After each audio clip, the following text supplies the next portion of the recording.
Hello everyone, today I'm at Harton Cemetery in South Shields. I think it's the warmest day of the year, it's absolutely roasting. I thought we'd just come for a look around because this is an absolutely beautiful cemetery. It's got loads of great views and it's absolutely huge. Thousands of memorials, lots of Commonwealth graves, and also a beautiful cemetery chapel which we'll go and have a look at.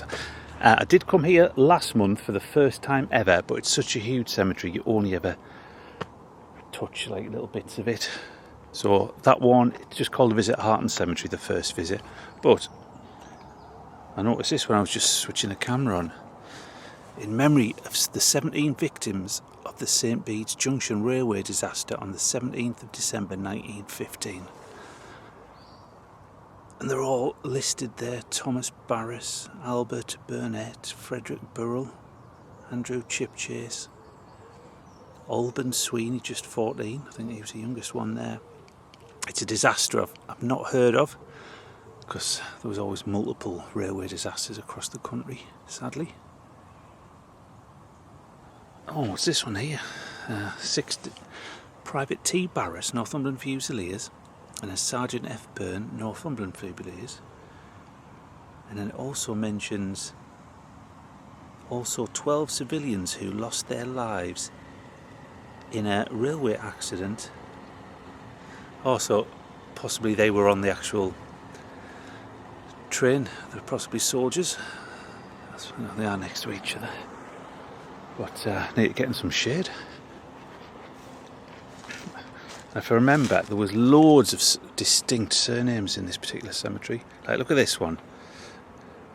To Charles, the much beloved husband of Gertrude, Whisk, who was accidentally drowned at West Mercia on the night of January the 11th, 1932, aged 36 years. And then there's Charles and Gertrude Whisk lost a son March the 7th, 1944. And Charles Robson, Peter Whisk, was a sergeant navigator. That's quite a distinct surname. And there's another distinct surname, Loades, Loades. It's much warmer than in Sunderland, even though that was warm, but there's no breeze here whatsoever. We'll have a look up here because the cemetery chapel's just round the corner. You could spend days in this cemetery, it's so big. Well, as I said, there was just loads of Commonwealth graves.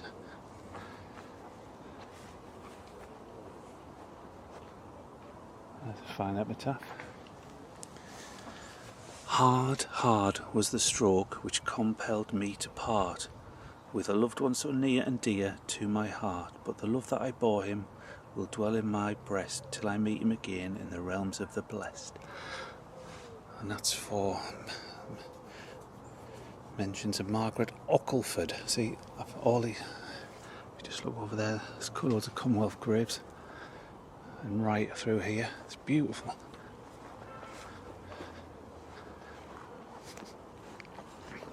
But there was just so many surnames that I'd never come across, and obviously I go to lots of cemeteries and do lots of history research and look at databases, but there's always some.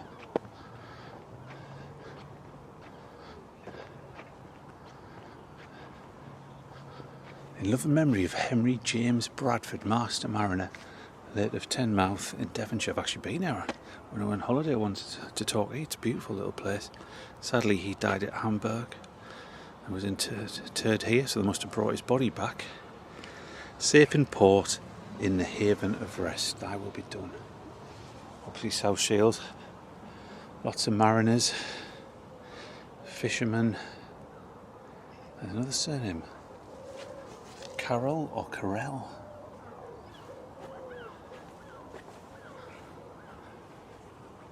Let's see another Master Mariner. What we'll do, we'll have a walk down towards the chapel because I didn't spend that much time there on the last visit.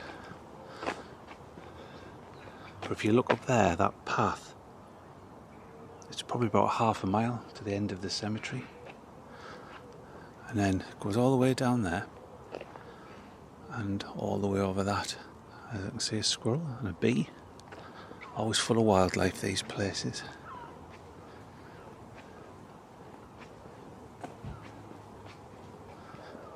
It's a lot quieter than I came last time because I came about tea time.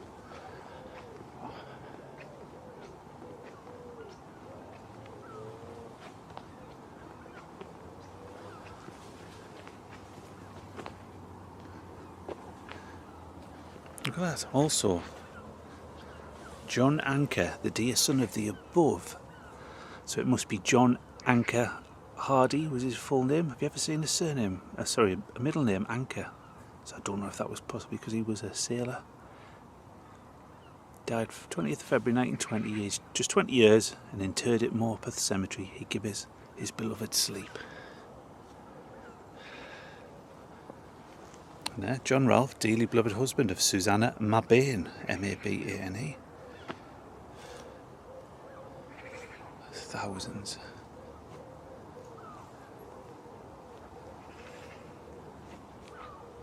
I don't think I came down this row last time. I said I thought the video was only 18 minutes. And then look. In love and memory of Eliza, wife of James D. Mountain. I told you, great surnames. And now we've got another. In love and memory of Hay, Sutherland, Falconer, Master Mariner. Hay's a good Scottish name. Sutherland is, and Falconer. Lots of Scottish and Irish people arrived in South Shields. There is a Commonwealth grave section. I never saw it last time. When I was here last time, I just basically skirted down at the end of the video into this area here. William Workman Maltman, Woodfield, Brigham.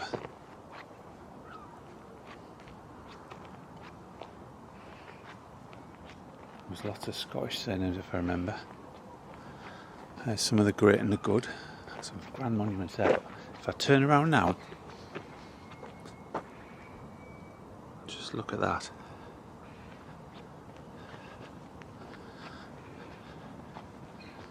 It's like something of Harry Potter, isn't it? It's a bit Hogwartsy, if that's a word.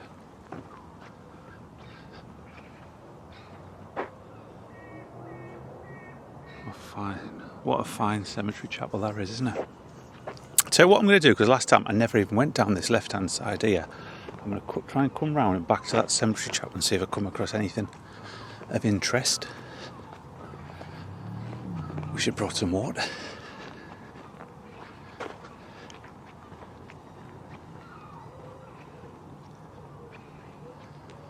In memory of Malcolm Colquhoun Cowan, McClelland, Shewan, Cowie.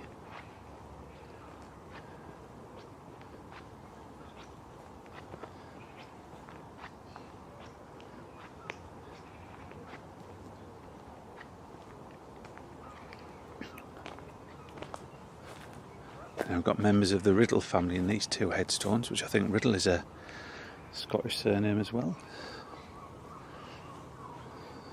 But then look at this one here. In love and memory of Ernest, youngest and dearly beloved son of Thomas and Jane. Is that Fitte or Fife? If it's Fife, it could be a Scottish name.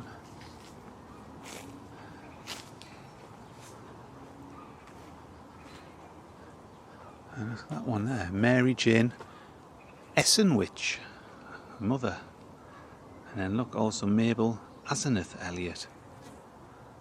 You just get so much off the actual names.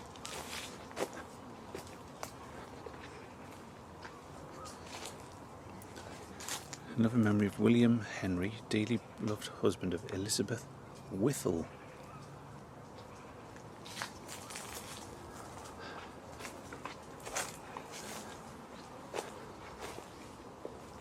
And then we've got there John George, the beloved husband of Mary Satterthwaite, another surname I've never come across. Whom the Lord loveth, he chasteneth. I think that means quicken up, doesn't it? There's a few on there. Pilter. Alexander, I think it's Hayne or Payne Pilter, born December the 5th, 1890, lost at sea through enemy action May the 31st, 1940.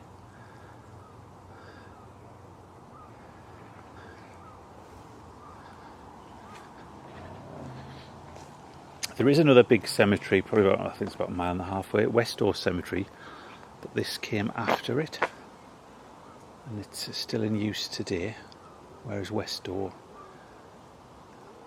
long stopped taking burials.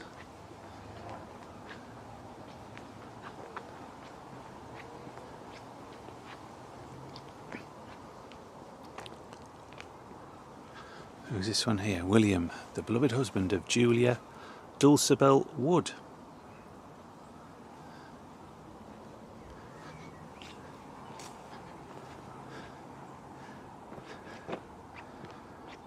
Feel that heat.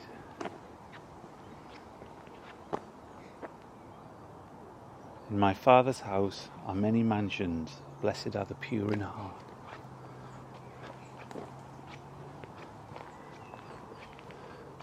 And there's another path.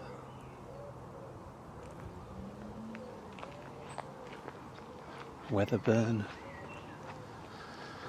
These are prime positions on this, always are next to the paths.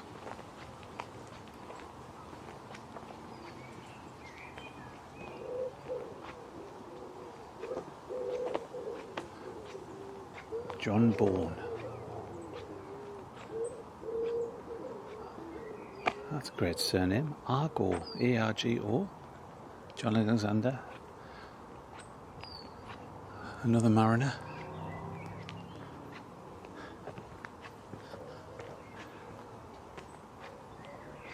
Ski.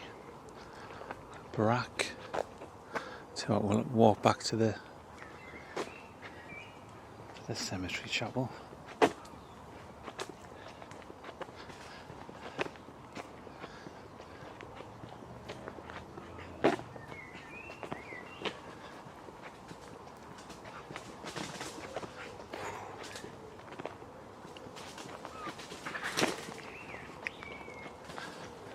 I never noticed the top of this headstone when I walked past. So this is for the Alexander family. Thomas Noel Alexander, JP. So we should just walk over here. So have a little look. Look at that. That is stunning.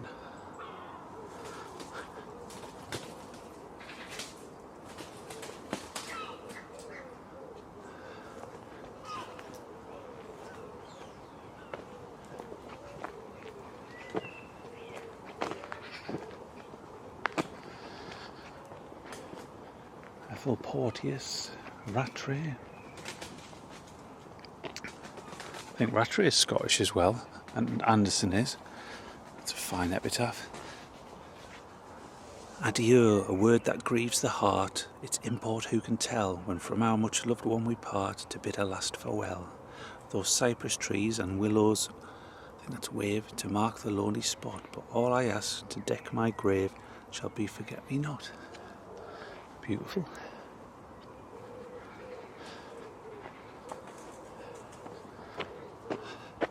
That must be 400 metres to the end of the cemetery up there.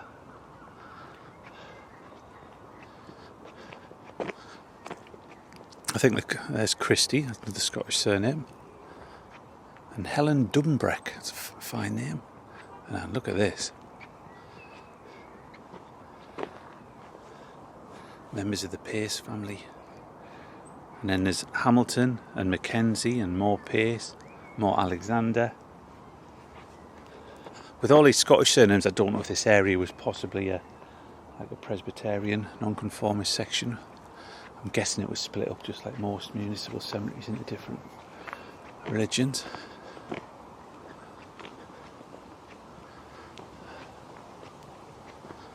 Strother, I've seen that name in Sunderland. I think it was a shop, or Strother's.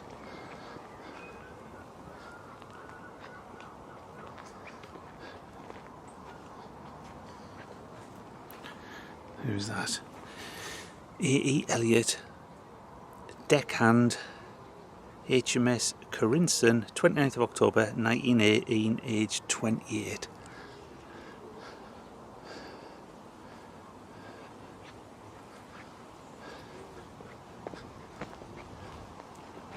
Got a couple of minutes left, we'll just take in this cemetery chapel, get a close up with it.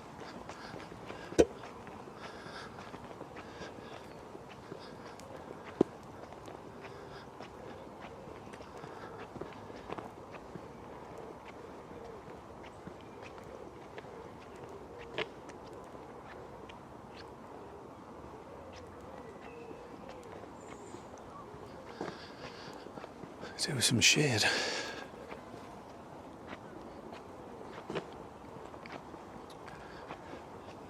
Hopefully this weekend I might get the one about the ghost at the Wetherspoons in town video done if I get up early enough, or the Pennywell Mass grave. I just need to be up really early to do them before people are about.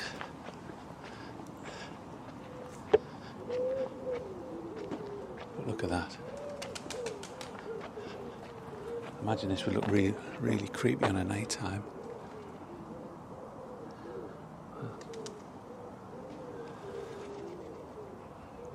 It's really well decorated. Must have cost a fortune. So there's two sides to it. So I'm guessing one would be for the Anglicans because they were the most populous of the religions, and possibly they shared it with the non-conformists. Or everybody else might have got this one. Oh, but I saw him at Mabane before, didn't I? The burial board for the parish of South Shields was constituted in the year 1854. Then it was absorbed by the South Shields Corporation. Some great surnames there: Farthing, Comperts, Mabane, Cutting, Whittles.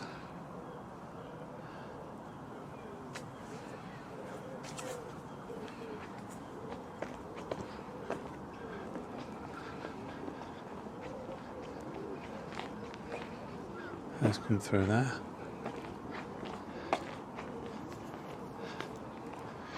Now this cemetery gets locked up on a night. There's gates, properly locked up, secure. Whereas the ones in Sunderland, I don't think any of them are actually locked up, which isn't really good, is it? Because anybody walking through at any time of the day. And this was one I saw last time. I'll have a look at it because it was absolutely beautiful. And this was for members of the Shannon family. I won't show the names because it's a fairly recent one, it's not an old one, but we'll just do it from a distance. There's a squirrel watching. Fine memorial.